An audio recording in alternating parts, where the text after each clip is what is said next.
There are dire warnings that New South Wales will be hit by increasingly extreme weather. 2015 was the hottest year since climate records began. Figures show this July was the single hottest month in recorded history. Australia sweltered through its hottest spring on record. Climate change is now affecting every country on every continent. It's the rate that's of great concern. And what do you put that rate down to? Oh, it's human activity. We have everything we need. Some still doubt that we have the will to act, but I say the will to act is itself a renewable resource.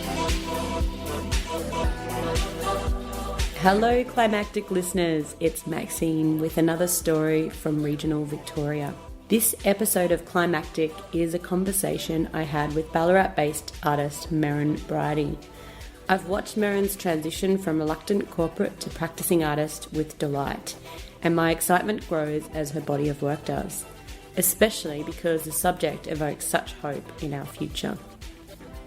Mairin's intentional practice is shaped by her circumstances, her practical requirements defined by having a toddler, and her subject derived from her need to explore optimism in our political and physical landscape. Since recording this conversation last month, Mairin has booked her first solo exhibition. It's happening from the 17th to the 27th of October at TooT Artspace in St Kilda. The show, Electric Prisms, will have an official opening on Saturday the 19th of October, and I would love to see some of you there. We're sitting in Mairin Briody's studio in Ballarat. We have baby Delphina and I'm not sure what number episode this will be, but... Quick editor's note from producer Mark, episode 56. Enjoy. It'll be my third interview. Hello to the climactic crew tuning in. And we're here with an artist in the room. So I'll describe a little bit about what I'm looking at. Mairin's sitting with a canvas in her hand, and there's green paint being applied currently on top of some gold yellow, would you say? Yeah, kind of a gold, kind of a mustard yellow, yeah. And some salmon colour, and I don't know what other colours will come after the green, the olive green, and we have a painting that's finished on an easel behind her, which is beautiful, just gorgeous flow of colour and shape. And this is the latest one to be finished, the one on the easel? Yes. Yeah, framed, ready to go. Yeah. In a series. And we'll start from that. Mm-hmm. Tell me about this series. What are we looking at? Wind turbines. That's amazing. Yeah. Mostly. Yeah. So they're just, I guess, abstractions of the landscape around Ballarat. Yeah, there's a few. How many wind farms are around? Oh, there's a number. They're building more all the time. Yeah. So the one that I've gone to most is at Mount Mercer. Mm-hmm. But there's one at Wadawurrung too. So you're a bit of a wind farm watcher. Yeah. Yes. Like a train spotter. Yeah, like a train spotter, a wind farm watcher. Yeah. What drew you to these wind farms? Well, I've always loved them, really. I've always thought that they were pretty amazing. Especially the first ones that I saw. The first ones I saw were the Wadawurrung ones, and that was travelling out to Beaufort and Lexington on my way to a music festival. Would that be Rainbow Serpent? That would be Rainbow Serpent. Oh, those are the ones that lit up at night. Yeah, yeah. Well, yeah, you can see them from the hills. So I used to. That was the first time I saw them. That was the first time I came down to Victoria, really. Where are you originally from? I'm originally from Sydney. Mm-hmm. I just remember thinking they were beautiful, and thinking that they were, a symbol of the future. And then, a couple of years ago, I had a baby, my first baby, and I found myself, because you're doing a lot of driving with a newborn. Well, I was doing a lot of driving with my newborn because it was one of the easy ways to get to sleep. Her to sleep. For her to sleep, yeah. Not me to sleep, her to sleep. And, and so I drive with her, and there are a few places that I go to around town because they're a good nap distance, but one of those places was Mount Mercer and the wind farm there. And increasingly ended up going there all the time. And what did it do to your state of mind? It calmed me down. Yeah. So what was the sense that you got? The thing when, and it's not uncommon for new parents to be reflecting on the state of the world and this place that we've brought this horrifyingly vulnerable human into. And yeah, the driving out there and sitting underneath the turbines was just a reassurance that everything was going to be okay. Or that everything might be okay, hopefully. Okay. Yeah. That, you know, that people were putting millions of dollars into infrastructure that means we don't have to rely on energy sources that are demonstrably destroying our planet. And, you know, when we're dealing with a government that has done nothing, essentially, for over a decade, when we've been dealing with the knowledge of what we're doing to this planet for over 30 years, my whole life, it's just so reassuring to know that people are actually taking that step, planning for that.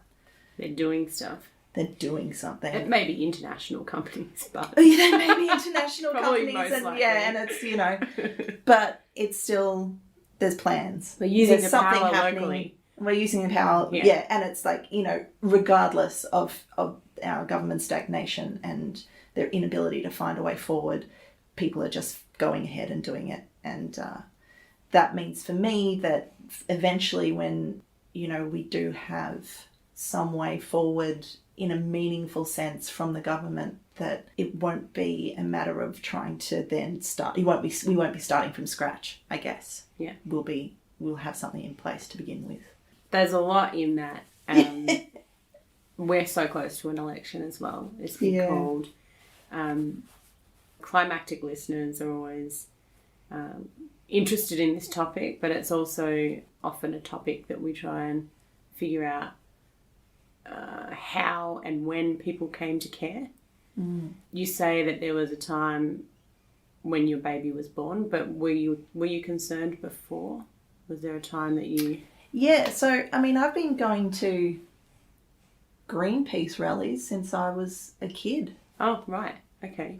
Who took you to your first My rally? parents. My parents took me to things. I remember going to the rally at the Sydney Opera House when there was a campaign to try and raise awareness about how we couldn't go above 350 particles per metre, ppm. ppm refers to parts per million. As of the 6th of May 2019, the atmospheric parts per million of CO2 is 414.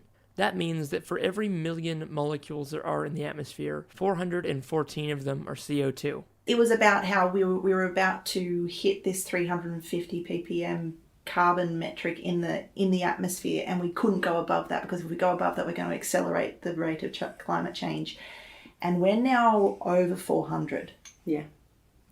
And that was not that long ago. That was like maybe 15 years ago that I went to that.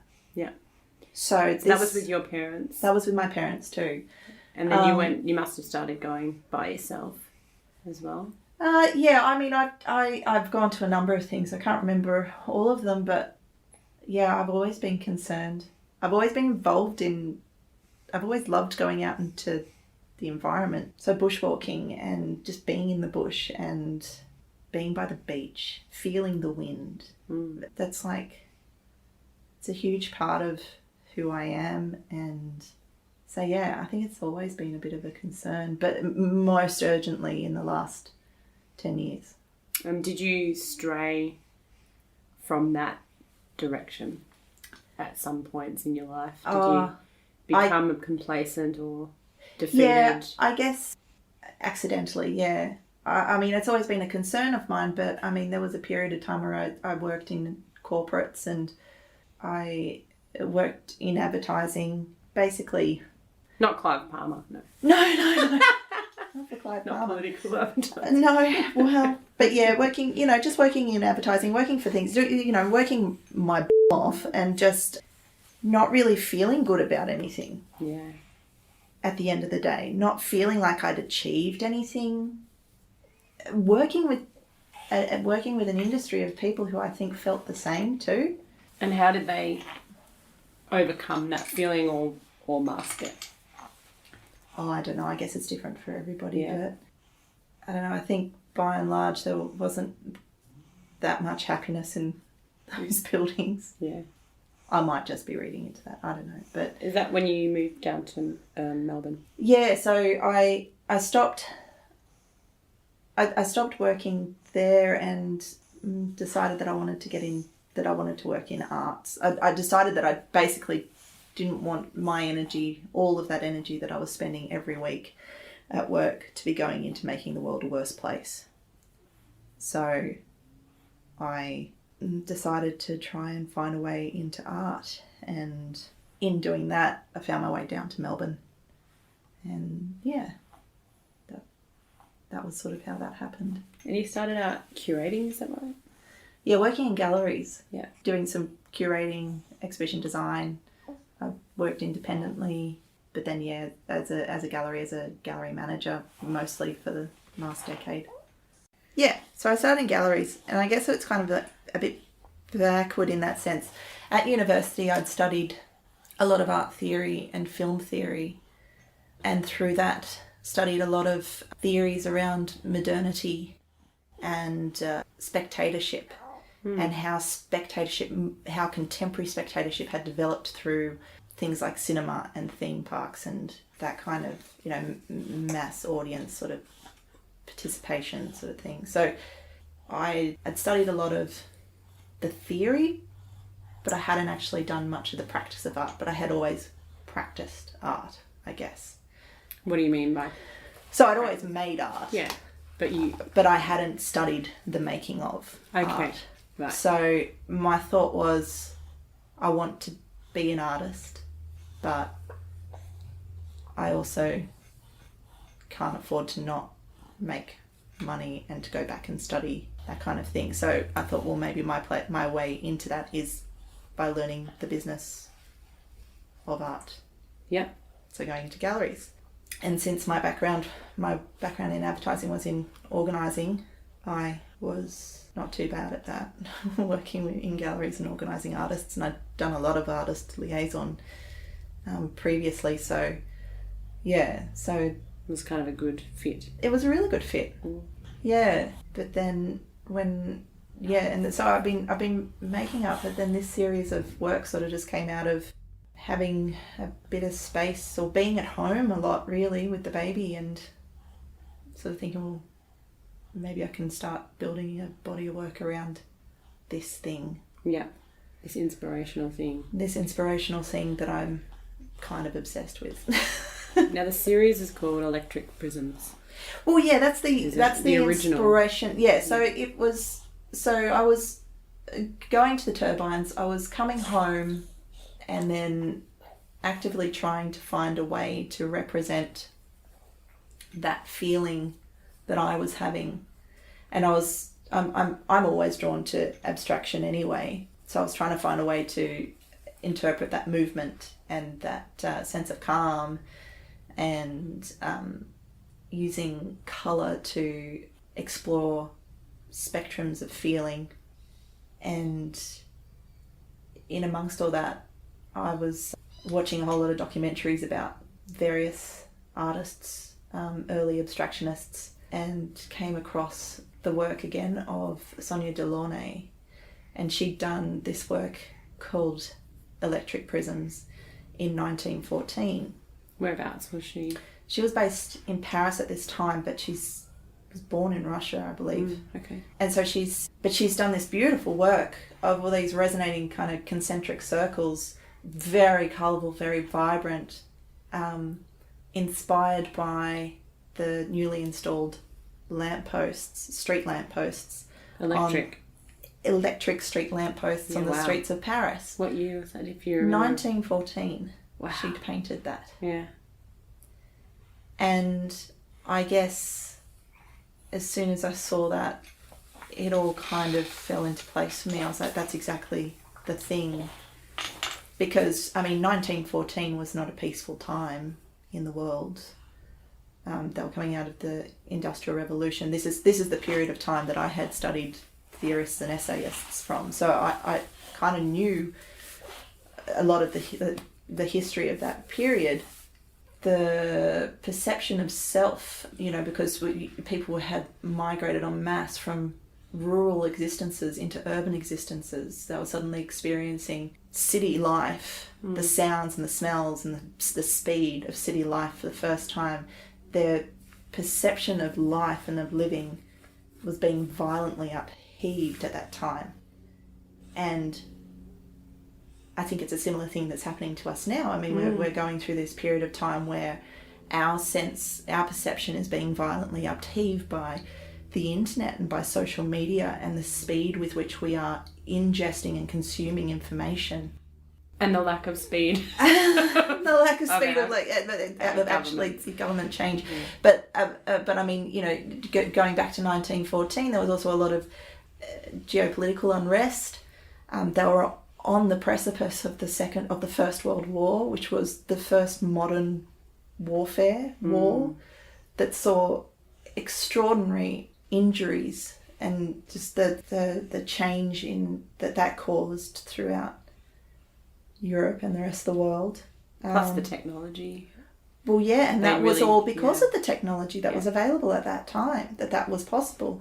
And so, like, there's this beautiful scene of street lampposts, electric street lampposts on the street of Paris, and you can walk down the street and be illuminated, and it's beautiful.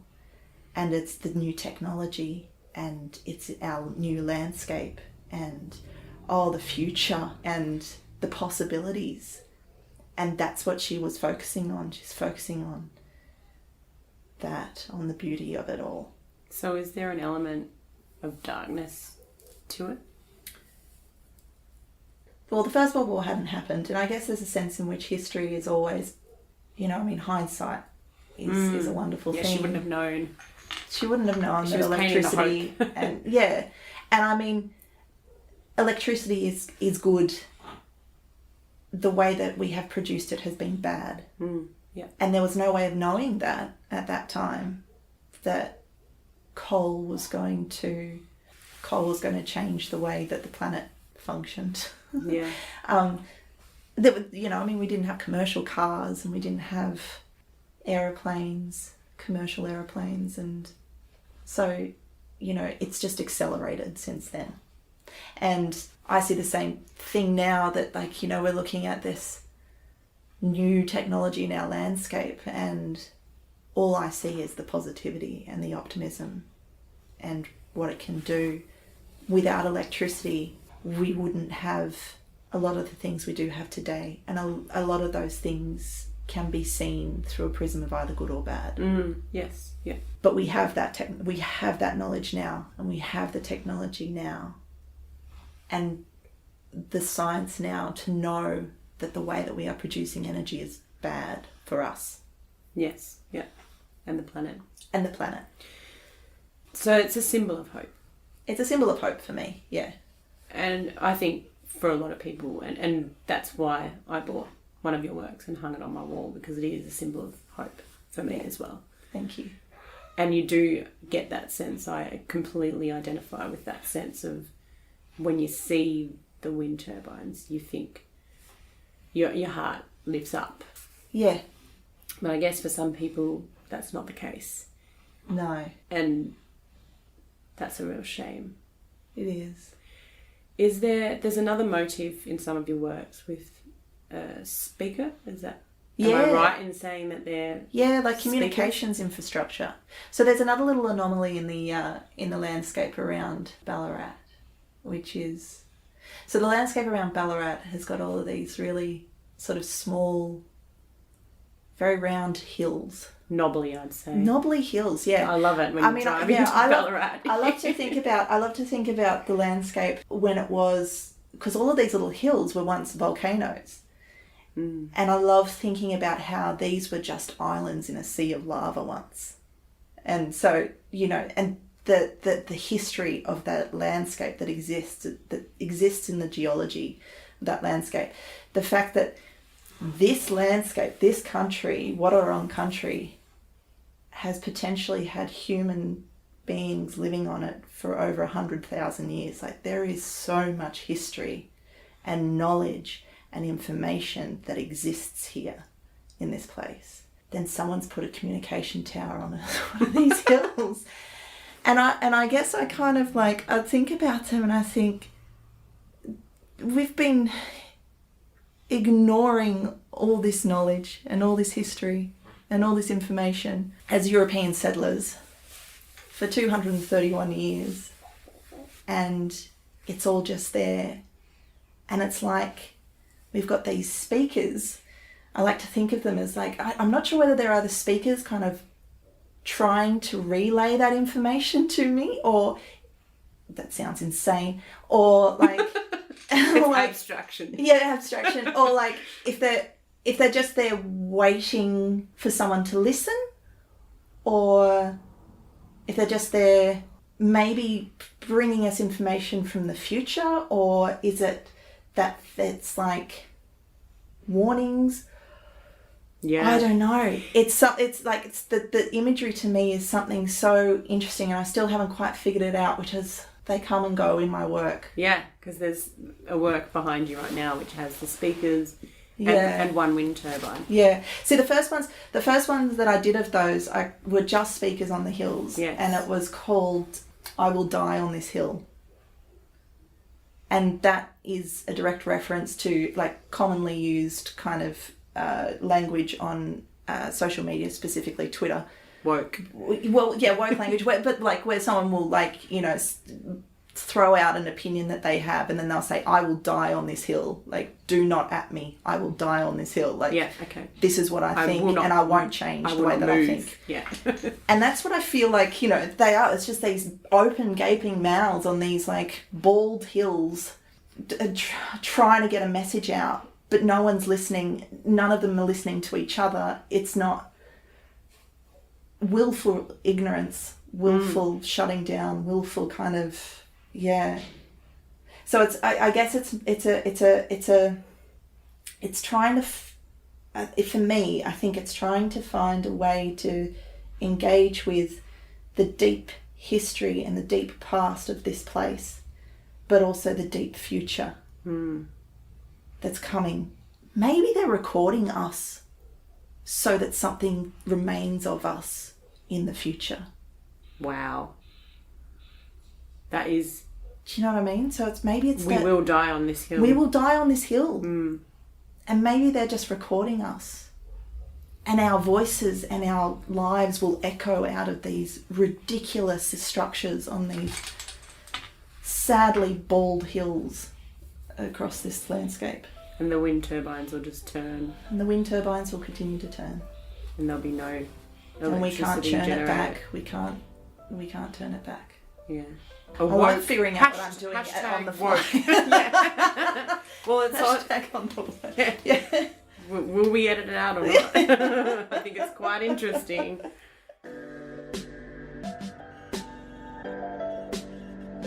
Now it's time for Climactic Community Corner, where we play voice messages sent to us on Facebook. We're opening up this space for the community to share events, news, thoughts, feelings, all sorts. If you've got a message to share, just send it to us at Climactic Show on Facebook, or hello@climactic.fm. Climate change is and should be the meta issue of this election. We can't deliver economic or social policy without a functioning ecology, and the IPCC says we have under 12 years to turn this around. A Harvard scientist says 5, but the time to act is now, because our window to stop irreversible warming is closing fast. Climate change is a primary election issue for Australians, but this hasn't been reflected by either the politicians or the media narrative. So a motley crew of concerned citizens and activists have spun up a Vote for the Planet campaign to help make this the climate election. And even though this is a single issue election, it's not so simple to effectively vote for the planet. For instance, did you know that numbering your preferences properly is our secret weapon? A kind of force field to keep the climate deniers and delayers out of Parliament. So our first ask is, get informed at our website at environment.vote and take a look at our climate policy scorecard, and we will be posting how to vote for the planet guides for every single electorate. Then start discussing this topic both in real life and on social. Ask your friends and family, will they vote for the planet, and show them how, and ask them to do the same. The media hasn't been doing its job, so we need to become the media for this last important week. The conversation is shifting. Climate change has gone from being way down the list a couple of weeks ago to the number one election topic being searched for online. But there's still so much to do if we're to make this a climate election. So it's time we combine our superpowers to do something epic. My name is Matt Kendall, and we're asking for your help to make sure Australia votes for the planet this election. Hi, my name's Sarah. And I'm Chris. And we're from Forest Conservation Victoria. We're out here at the moment in Baw Baw holding up logging at a coupe on the Baw Baw Tourist Road. A dedicated conservationist is up a tree at the moment, and we're hoping to stay here over the weekend. And it would be great if we could have some support at camp. We have a Facebook that you can contact us through. It's Forest Conservation Victoria. You can just search it on Facebook and message us directly through there. It would be amazing if you could come out and support us. Thank you. For the forests! I'd also like to take this opportunity to shout out to Podcoin, the podcast app that gives back. Podcoin have been kind enough to feature us as their number one podcast a couple of times over the last month, especially on Earth Day, and that did huge things for us. We've had over 750 listeners through Podcoin listening to the show for nearly 2,400 hours, and all that time spent listening has been rewarded. If you listen to podcasts on Podcoin, you'll be getting rewarded for your time, and you can either redeem your reward for gift cards or donate it to charity, including fighting climate change. So check out Podcoin if you're listening to this on a podcast app on your smartphone, or if you're not doing that yet, give it a go and take the show with you wherever you are. That's Podcoin, Podcoin, on Google Play and the Apple App Store. Podcoin.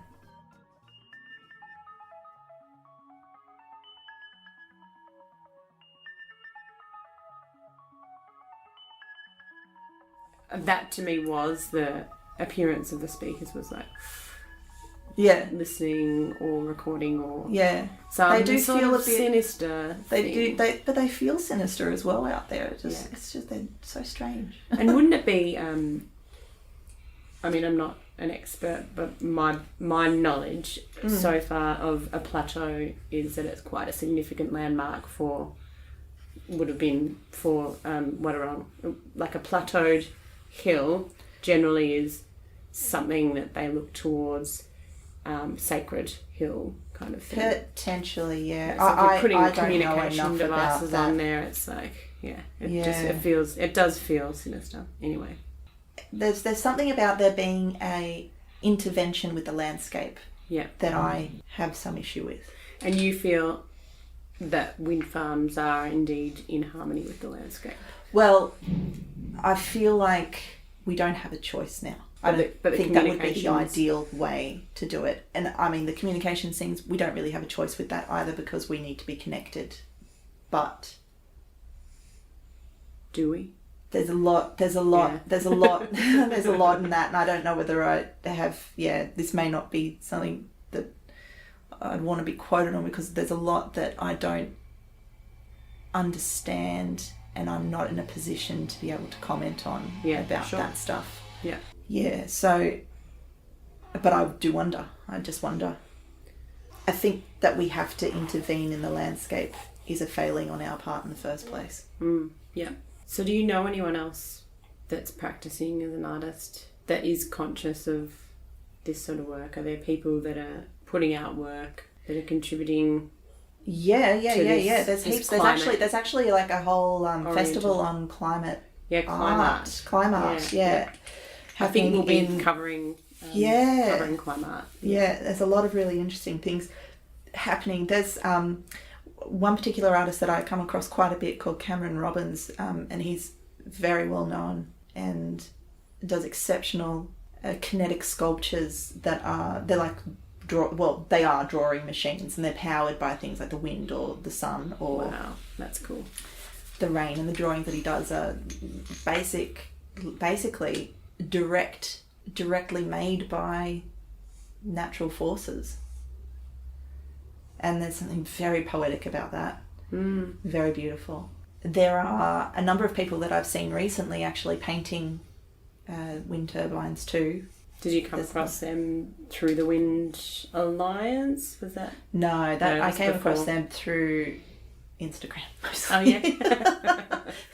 I don't get out very much, so I do a lot of Instagramming. Isn't it? Yeah, seeing things through Instagram. But with your communication tower, you need that for Instagram. That's right. I'd be nowhere without my communication towers.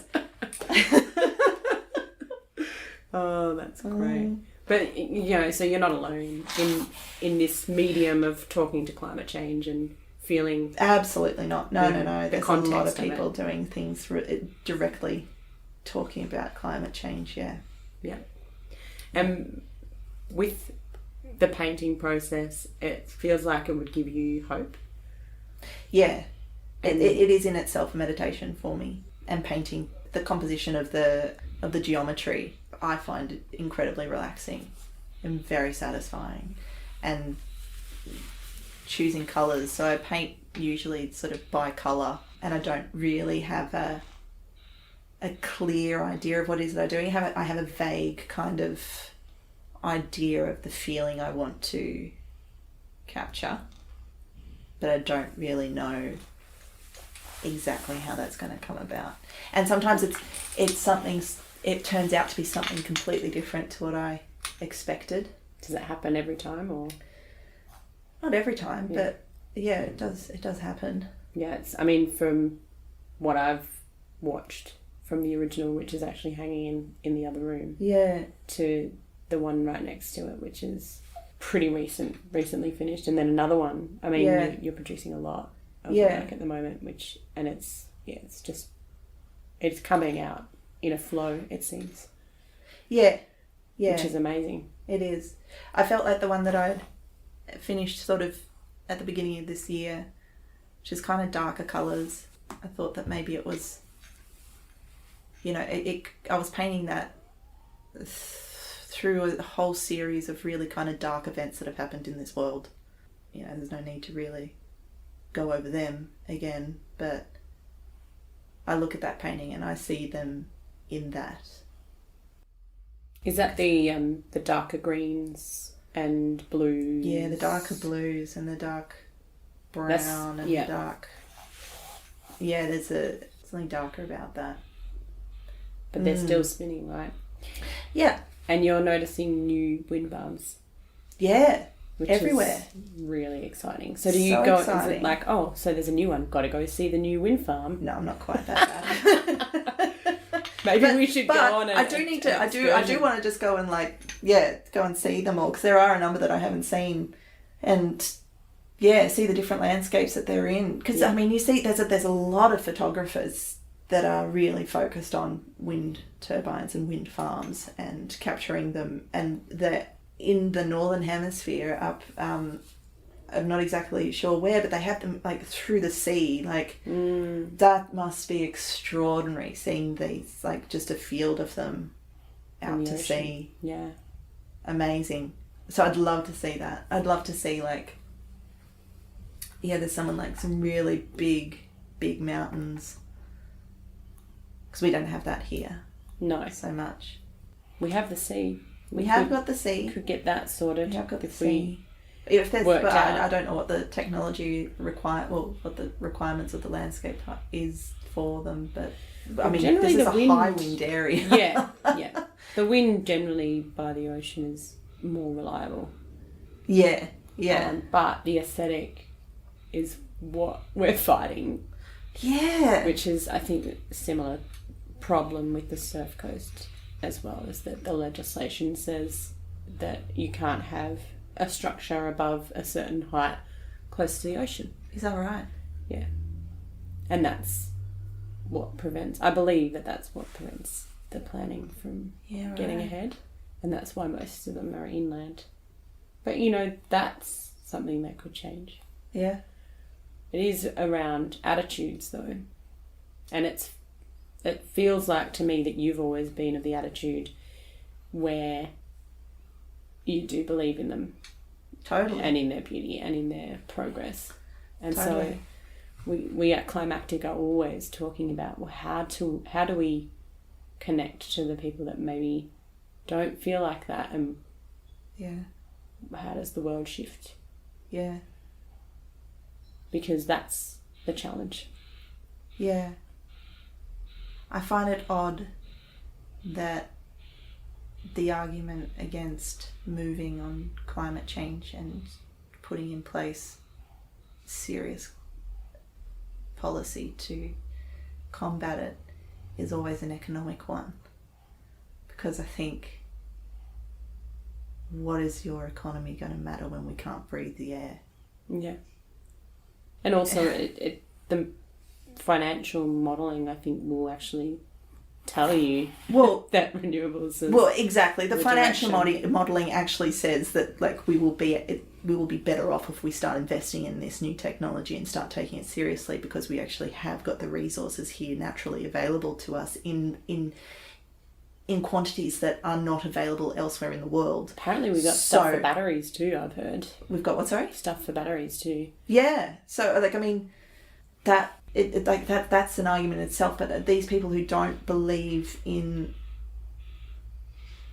climate change, I don't know how you actually access them, or why their economic argument just doesn't stack up, because in the end, if we don't do anything, we don't live. Like, that is the bare bones of it. It'll be mass extinction, not just of animals and plant life, but of human beings. Yeah. Well, it's already happening. Yeah. Yeah, I think there's an emerging political leaner that is left economically, but, right economically, left environmentally. Yes. And that's the emerging age group, within our age group anyway, within our demographic, I believe. Yeah. Is the shift between all one way, which doesn't make sense at all. And so I think that there might have to be a move towards that. Mass extinction may be the answer. Yeah. But until then... Eventually someone will see it and go, oh, that's what they were talking about. Yeah. Well, isn't that what happened in Europe? Didn't they have acid rain? Oh, really? I think so. Yeah, right. I need to check my history. We need a fact check again here on Climactic to see whether acid rain was why Europe decided to clean up their power. But I believe it was like, there was a, it got close to being... Oh, man, they were so far ahead. Yeah, but they got in a bad situation before they fixed it. Yeah. But the problem now is that it's global. It's not local. Exactly. It is global. And that's another argument that people throw out, is that, why would we do anything when there are, bigger nations with larger populations that are polluting the world faster. But, I mean, if you look at China, they're investing in renewables at... Faster than anyone else. Faster than anybody else. In fact, Goldwind's a Chinese company. Yeah. And they're building wind farms all over this country. Yeah. Because it obviously makes economic sense. Yeah. Yeah, it is an interesting time we live in. Yeah, it is an interesting time. It's a scary time. But hopeful, which I think that your paintings depict perfectly. And it's what we need to remind ourselves of. It's what I need to focus on. Yes. In it all. What else do you do? What else are your climate conscious decisions that you make? Try to ride my bike as much as possible. You have a tandem bike too. I have a tandem bike, which is very cool. Which we ride, but we haven't ridden for a while because baby. But we've got a cargo bike. That sounds pretty interesting. Tell me about that. That's very good. It's got a big tub at the front of it, and so that fits babe. It fits shopping. Baby and shopping and a case of beer if you really needed to. Excellent. You can carry a lot in that thing. It can carry 70 kilograms. We're lucky in that where we live is quite flat, and so there's everything I go to during the week usually is within, a cycling distance on a flat road. Perfect. Yeah, it is perfect. And yeah, we're quite active in trying to further develop bike infrastructure in Ballarat. Both yes. Myself and my partner. What's the group? Ballarat Bicycle Users Group. Yes. Ballbug. So, and there's some really good plans. There's some really good plans to get some bike paths across the whole town. So, along all the main arterial roads, and that's really very exciting. Is the main preventative at the moment that people don't feel safe riding? Is that one of the issues? So that's the main preventative in Australia for people not taking up bike riding more, is that it's been promoted as something that's unsafe to do, and because we don't have the infrastructure in place, that's actually by true. and large, that makes it unsafe. Yeah. People aren't allowed to ride on footpaths, but if you ride on the road, there isn't really a space for you to ride. It's a big blocker. It is a big blocker. Yeah. So we're quite involved in trying to make it more bike riding more accessible across the city. What about your art practice and your so you're painting with acrylics? Are you recycling wood a little bit? It's hard to get the right size to do the framing. Yeah, so I order my I stretch all my canvases myself, and I order my frames in, my stretcher bars in.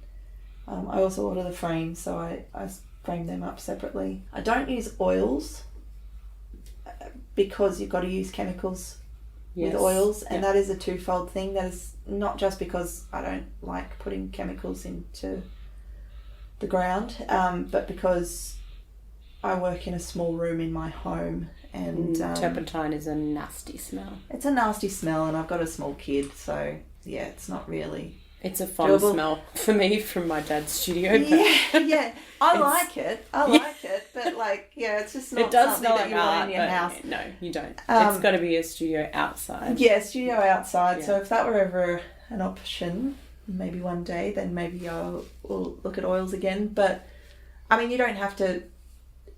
Yeah, the reason I use acrylics is mostly because of being a mum, really. Because what's the difference? I mean, the visual is brighter with oil, more shiny.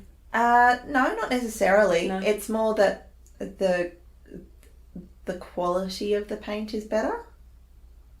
That it's more durable, or it's got better colour sometimes. Oh, I don't know. It really depends. It's a preference thing. Yeah. It's a preference thing, and it depends on your style, right? Yeah, you can get more body out of an oil. You can get. You mean texture? Yeah. The history of painting is using oils. So there's the artistry and the craft of painting. A school.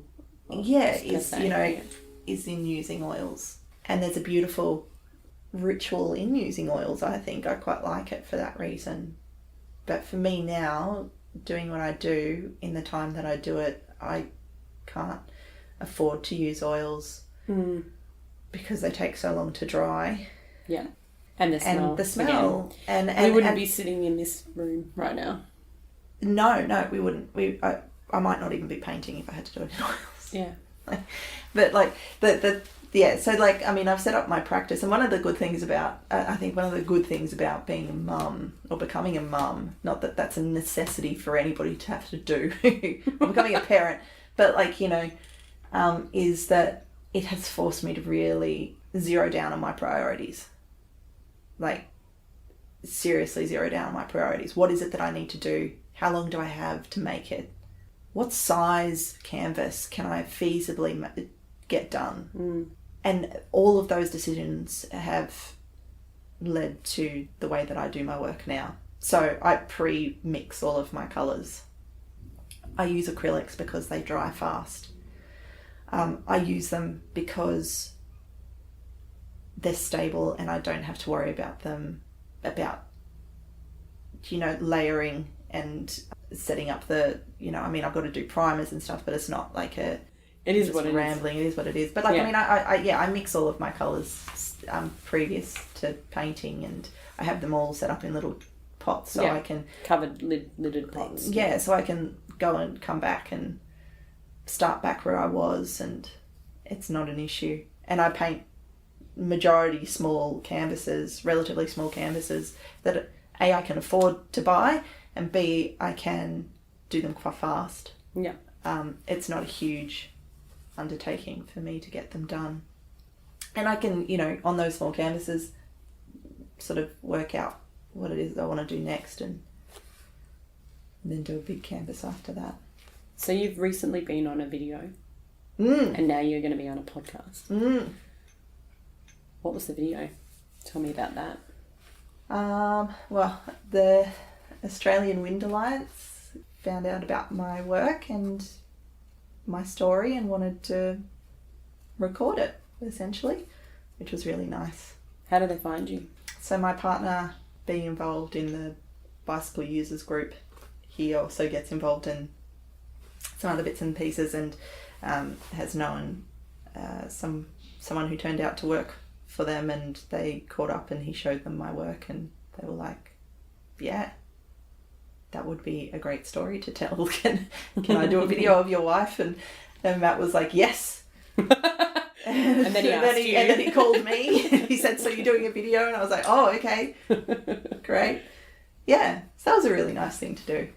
Yeah, it's a really great video. Where can people find that? It's on the Australian Wind Alliance Facebook page and on their blog. And what's next?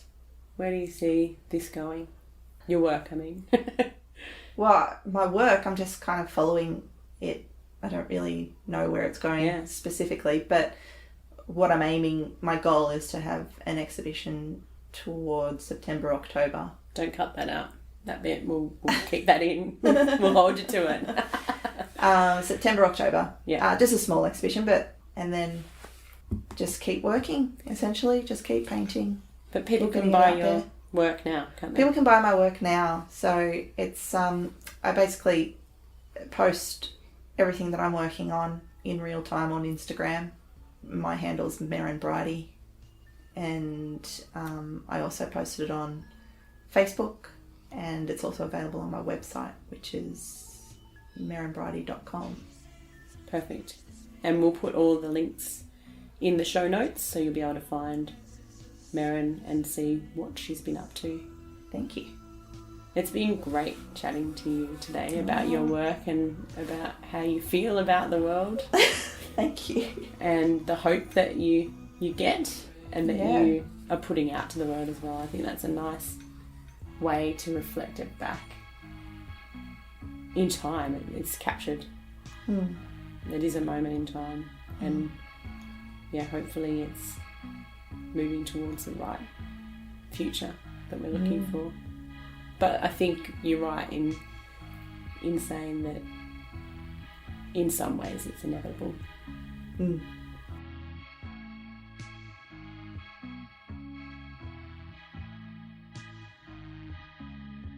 The track you've been hearing on this episode is Tones on Tails track Rain, and we chose this track because when I sent Mairin a draft snippet of my intro to the show, this track was playing underneath and she said it made her cry. So that's a really nice thing to hear feedback wise, but also a nice way to choose the music to go with our show, our episode this week. And an apt title being Rain, one of our other renewable resources, but also precious resource. So I hope you've enjoyed today's conversation and today's episode of Climactic.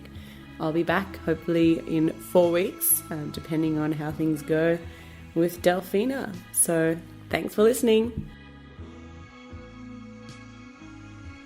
This is the first conversation I hope to have with many artists, musicians and events coordinators or producers. Keen to talk to people within this space, so if you have a story you would like to share with the Climactic listeners, get in touch.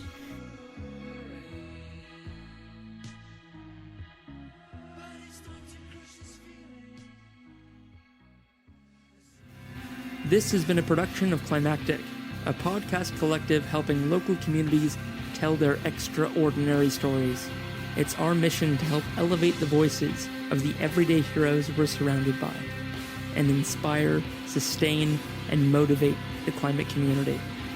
We love working with local environmental groups, individuals, nonprofits, and social enterprises. So if you've got a story to tell, please just get in touch.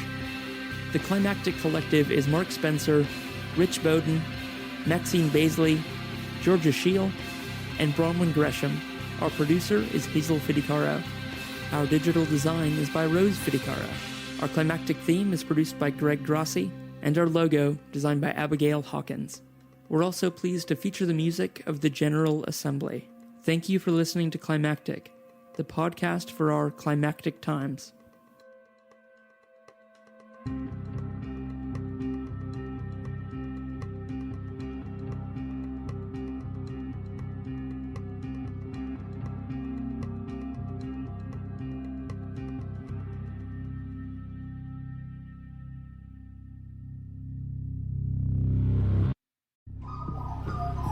The Climactic Collective.